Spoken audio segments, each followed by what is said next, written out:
ಕೊಪ್ಪಳದಲ್ಲಿ ತಂದೆ ಅಕ್ಕನ ಕೊಲೆ ಮಾಡಿದ ಬಾಲಕ ಆನ್ಲೈನ್ ಗೇಮ್ ಆಡದಂತೆ ಬುದ್ಧಿ ಮಾತು ಹೇಳಿದ್ದಕ್ಕೆ ಕೃತ್ಯ.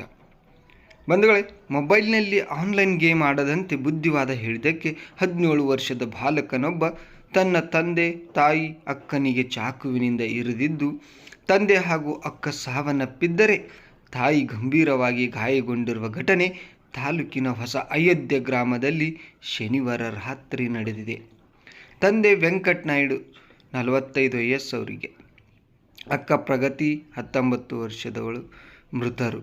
ತಾಯಿ ಸೌಜನ್ಯ ಸ್ಥಿತಿ ಗಂಭೀರವಾಗಿದ್ದು ತಂದೆ ತಾಯಿ ಅಕ್ಕನಿಗೆ ಚಾಕುವಿನಿಂದ ಇರಿದ ಬಳಿಕ ಬಾಲಕ ತಾನು ಚಾಕುವಿನಿಂದ ಚುಚ್ಚಿಕೊಂಡಿದ್ದು ಇಬ್ಬರನ್ನು ಬಳ್ಳಾರಿಯ ವಿಮ್ಸ್ಗೆ ದಾಖಲಿಸಲಾಗಿದೆ.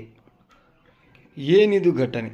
ಖಾಸಗಿ ಶಾಲೆಯಲ್ಲಿ ಅಡುಗೆ ಭಟ್ಟರಾಗಿ ಕೆಲಸ ನಿರ್ವಹಿಸುತ್ತಿದ್ದ ವೆಂಕಟನಾಯ್ಡು ತನ್ನ ತಂದೆ ತಾಯಿ ಹಾಗೂ ಪತ್ನಿ ಇಬ್ಬರು ಮಕ್ಕಳೊಂದಿಗೆ ಹೊಸ ಅಯೋಧ್ಯೆ ಗ್ರಾಮದಲ್ಲಿ ವಾಸವಾಗಿದ್ದರು. ತಂದೆ ಕೆಲಸ ಮಾಡುವ ಖಾಸಗಿ ಕಾಲೇಜಿನಲ್ಲೇ ಬಾಲಕ ಓದುತ್ತಿದ್ದ, ಅಕ್ಕ ಪದವಿ ಓದುತ್ತಿದ್ದಳು. ಶನಿವಾರ ರಾತ್ರಿ ಎಲ್ಲರೂ ಒಟ್ಟಿಗೆ ಕುಳಿತು ಹಣ್ಣು ತಿಂದಿದ್ದಾರೆ. ಒಟ್ಟಿಗೆ ಊಟ ಮಾಡಿದ ಬಳಿಕ ವೆಂಕಟನಾಯ್ಡು ಕುಟುಂಬದ 4ರು ಒಂದು ಕೊಠಡಿಯಲ್ಲಿ ಮಲಗಿದ್ದಾರೆ. ಅವರ ತಂದೆ ತಾಯಿ ಮತ್ತೊಂದು ಕೊಠಡಿಯಲ್ಲಿ ಮಲಗಿದ್ದಾರೆ. ರಾತ್ರಿ 10:30 ಸುಮಾರಿಗೆ ವೆಂಕಟನಾಯ್ಡು ಮಲಗಿದ್ದ ಕೊಠಡಿಯಿಂದಲೇ ಬಾಗಿಲು ತೆರೆಯಿರಿ ಎಂದು ಅರಚಿದ್ದಾರೆ. ಆಗ ವೆಂಕಟನಾಯ್ಡು ಅವರ ತಂದೆ ತಾತಾರಾವ್ ಕೊಠಡಿ ಬಾಗಿಲು ತೆರೆಯಲು ಪ್ರಯತ್ನಿಸಿದರು, ಸಾಧ್ಯವಾಗಿಲ್ಲ. ಬಳಿಕ ನೆರೆಯವರ ಸಹಾಯ ಪಡೆದು ಬಾಗಿಲು ಮುರಿದು ಒಳಗೆ ಬಂದಾಗ ಮಗ, ಸೊಸೆ ಹಾಗೂ ಮೊಮ್ಮಗಳು ರಕ್ತದ ಮಡುವಿನಲ್ಲಿ ಬಿದ್ದಿದ್ದರು. ಗಂಭೀರ ಗಾಯಗೊಂಡಿದ್ದ ಪ್ರಗತಿ ಸ್ಥಳದಲ್ಲಿಯೇ ಮೃತಪಟ್ಟರೆ ವೆಂಕಟನಾಯ್ಡು ಆಸ್ಪತ್ರೆಯಲ್ಲಿ ಮೃತಪಟ್ಟಿದ್ದಾರೆ. ಈ ಕುರಿತು ಮೃತ ವೆಂಕಟನಾಯ್ಡು ಅವರ ತಂದೆ ತಾತಾರಾವ್ ನೀಡಿದ ದೂರಿನ ಮೇರೆಗೆ ಗ್ರಾಮೀಣ ಪೊಲೀಸ್ ಠಾಣೆಯಲ್ಲಿ ದೂರು ದಾಖಲಾಗಿದೆ. ಘಟನಾ ಸ್ಥಳಕ್ಕೆ ಆಗಮಿಸಿದ ಜಿಲ್ಲಾ ಪೊಲೀಸ್ ವರಿಷ್ಠಾಧಿಕಾರಿಗಳಾದ ಡಾಕ್ಟರ್ ರಾಮ್ ಎಲ್ ಅರಸಿದ್ದಿ ಪರಿಸ್ಥಿತಿ ಅವಲೋಕಿಸಿ ಘಟನೆಯ ಮಾಹಿತಿ ತೆಗೆದುಕೊಂಡರು. ಕೊಲೆ ಮಾಡಿದ ಬಾಲಕ ಆನ್ಲೈನ್ ಗೇಮ್ ಆಡುವುದನ್ನು ರೂಢಿಸಿಕೊಂಡಿದ್ದರಿಂದ ಪಾಲಕರು ಬುದ್ಧಿ ಮಾತು ಹೇಳಿದ್ದರು ಎನ್ನಲಾಗಿದೆ. ಇದರಿಂದ ಮಾತಿಗೆ ಮಾತು ಬೆಳೆದು ಕೊಲೆ ಹಂತಕ್ಕೆ ತಲುಪಿರಬಹುದು ಎಂಬ ವಿಚಾರ ಪ್ರಾಥಮಿಕ ತನಿಖೆ ವೇಳೆ ತಿಳಿದು ಬಂದಿದೆ.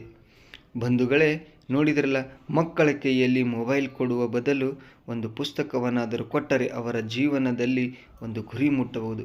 ಆದರೆ ಮಕ್ಕಳು ಅಳುತ್ತಾರೆ ಅಂತ ಹೇಳಿ ಅವರ ಕೈಯಲ್ಲಿ ಮೊಬೈಲ್ ಕೊಟ್ಟರೆ ಅವರು ಮೊಬೈಲಲ್ಲಿ ಏನೇನು ಮಾಡುತ್ತಾರೆ ಅನ್ನೋದನ್ನು ಕೂಡ ನೀವು ನಿಗಾ ಇಡಬೇಕಾಗುತ್ತದೆ.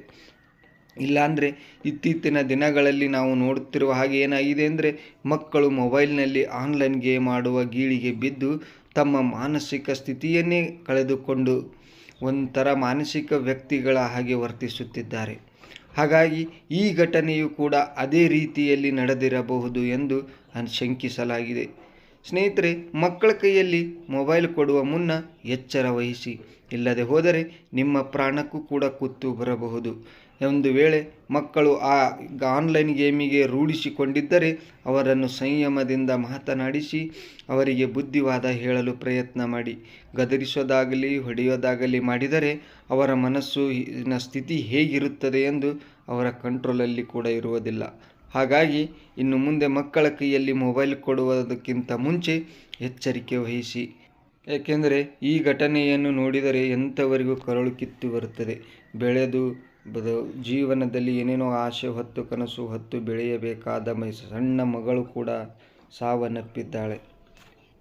ನೋಡಿದ್ರಲ್ಲ ಬಂಧುಗಳೇ, ಒಂದು ಮೊಬೈಲ್ ಆನ್ಲೈನ್ ಗೀಳಿನಿಂದ ಇಡೀ ಕುಟುಂಬಕ್ಕೆ ಆಸರೆಯಾಗಿದ್ದ ತಂದೆ ತಾಯಿ ಮತ್ತು ಇನ್ನು ಜೀವನದಲ್ಲಿ ಕನಸು ಹೊತ್ತು ಬೆಳೆಯಬೇಕಾದ ಮಗಳ ಪರಿಸ್ಥಿತಿ ಏನಾಯಿತು ಅಂತ. ಹಾಗಾಗಿ ಎಲ್ಲ ತಂದೆ ತಾಯಿಗಳು ಮಕ್ಕಳ ಬಗ್ಗೆ ನಿಗಾ ಇಡಬೇಕಂತ ಹೇಳ್ತಾ ಇದ್ದೀನಿ. ಧನ್ಯವಾದಗಳು.